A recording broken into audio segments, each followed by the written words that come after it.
오늘의 묵상의 말씀은 에스라서 7장 6절 이하에 있는 말씀입니다. 이 에스라가 바벨론에서 올라왔으니 그는 이스라엘 하나님 여호와께서 주신 모세의 율법에 익숙한 학자로서 그의 하나님 여호와의 도우심을 입음으로 왕에게 구하는 것은 다 받은 자들이니 아다다스다 왕 제7년에 이스라엘 자손과 제사장들과 레위 사람들과 노래하는 자들과 문지기들과 느디님 사람들 중 몇 사람이 예루살렘으로 올라올 때에 이 에스라가 올라왔으니 왕의 제7년 다섯째 달이라 첫째 달 초하루에 바벨론에서 길을 떠나고 하나님의 선한 손의 도우심을 입어 다섯째 달 초하루 예루살렘에 이르니라. 에스라가 여호와 율법을 연구하여 준행하며 율례와 규례를 이스라엘에게 가르치기를 결심하였더라. 아멘. 에스라서 이 7장에 있는 말씀은 에스라가 제1차 포로에서 돌아온 것이 아니라 제2차 포로에서 아다다스다 왕의 조서를 통해서 본국으로 올라왔다라고 하는 것이죠. 예루살렘으로 올라온 것입니다. 근데 사실 이제 이때는 성전 공사가 거의 마무리 단계에 이르렀을 때 이 에스라가 올라온 건데요. 물론 에스라는 이 본문의 저자죠. 본서의 저자입니다. 근데 아주 이 중요한 것이 에스라는 아론 계열의 16대 손이다.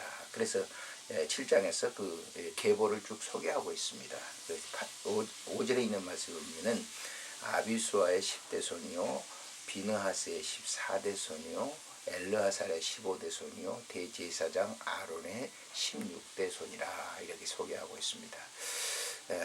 성전 공사가 다 됐다 할지라도 사실 제사장이 하나님께 제사를 드리지 않는다고 하면 그 의미가 없는 것이죠. 그래서 이제 그를 하나님께서 예루살렘으로 제2차 포로 귀환으로 돌아오게 한 것이죠. 근데 이 에스라는 이 6절에 있는 말씀에 보면 하나님 여호와 주신 모세의 율법에 익숙한 학자로서 그의 하나님 여호와 도우심을 입음으로 그래서 율법에 대한 에서 익숙했다. 아론의 그 계열의 후손들이기 때문에 하나님의 율법을 그대로 전수했던 것을 볼 수가 있죠. 그래서 하나님의 도우심으로 그가 예루살렘으로 돌아오게 됐다라고 하는 거죠.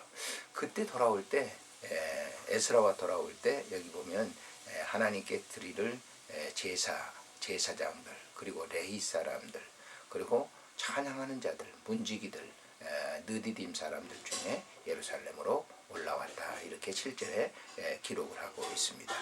그가 올라와서 한 일은 하나님 성전 앞에서 제사를 드리는 일 그리고 백성들을 가르치고 율법을 가르쳤던 그 일들을 우리가 느헤미야에서도 볼 수가 있는 것이죠.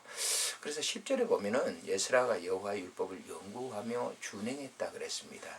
하나님의 말씀을 깊이 있게 묵상하고 그 말씀을 그 율법을 연구했다. 우리가 하나님께서 우리에게 주신 말씀이지만은 이 성경 말씀을 매일매일 읽고 깊이 연구한 그러한 사람, 연구라기보다는 그 말씀을 많이 읽고 그 말씀의 의미를 깨닫는 그런 이 사람이라고 볼 수가 있는 거죠. 오늘 우리도 마찬가지입니다. 하나님의 주신 이 말씀을 많이 읽고 그것을 깨닫는 것 매우 중요한 것이죠. 그리고 그것을 준행했다 그랬습니다. 그 말씀의 가르침을 따랐다. 그리고 율례와 규례를 이스라엘에게 가르치기를 결심하였다라고 그랬습니다. 그 말씀을 자기뿐만 아니라 이스라엘 백성들에게 가르치고 양육했다라고 하는 것이죠. 오늘날도 마찬가지입니다. 하나님의 말씀을 알았다고 하면 그 말씀을 따르고 그 말씀을 주어진 백성들에게 가르치는 것입니다. 저도 이렇게 성경 매일 묵상을 이렇게 영상으로 올리는 이유는 바로 그겁니다. 말씀을 늘 제가 읽고 묵상했던 평생에 하나님의 말씀을 읽고 또 읽었던 그러한 그 말씀을 마음에 두었고 그 말씀을 이제 묵상하고 늘 지내고 있습니다. 그러면서 이 말씀을 마음에 두기만 하면 안 되겠다. 그래서 이 시간 영상을 제작을 해서 보급을 하고 있는 것이죠. 이 말씀의 가르침을 우리가 늘 따르는 것 굉장히 중요한 겁니다. 예수님께서도 오셔서 제자들을 가르치고 말씀을 순종하시고 그 말씀의 제자들을 가르치고 양육했던 것을 볼 수가 있죠. 그것을 통해서 초대교회 역사가 이루어졌던 것입니다. 초대교회 역사에 보면은 예수님의 사도들도 하나님의 말씀을 늘 이렇게 묵상하고 따르고 그 말씀을 있는 곳곳마다 가르쳤을 때 복음이 확장됐던 것을 우리가 볼 수가 있는 것이죠. 오늘날 우리에게 주어진 이 말씀을 늘 묵상하고 마음에 두고 그것을 또 다른 사람들에게 가르치는 그 방법이야 어떤 방법이든 그것을 다 동원해도 됩니다. 악하지 않는 방법이라고 하면 그 방법은 다 동원될 수가 있는 것이죠.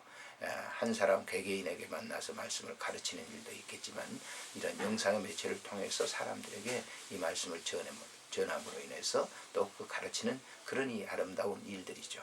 그래서 오늘날 에스라처럼 이 시대 속에서 하나님의 말씀을 묵상하고 또 그 말씀을 준행하고 그 말씀을 모든 사람들에게 가르치는 그러한 사역을 우리가 할 수 있다고 하면 얼마나 좋겠는가. 그래서 이 사역에 참여하는 한 일부분으로서 이 영상을 또 제작하고 이 영상을 통해서 보급을 하고 있는 것이죠.